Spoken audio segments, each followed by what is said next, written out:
There's no other writing that even compares with it that has the same sense. The New Testament, written in the first century, first received and heard in the first century.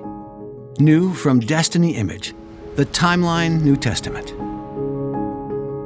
Well, I've been reading the Bible in chronological order for like 30 years or more. It seemed to make a lot more sense to me that way.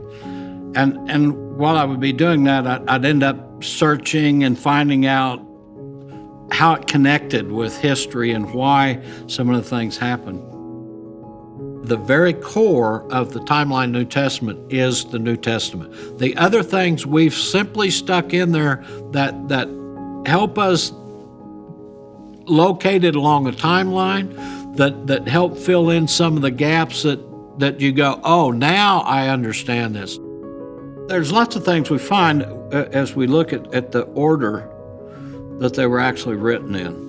The first letter that Paul wrote was to the Galatians. When Paul writes the letter to those churches, he does not know if they will accept him at all.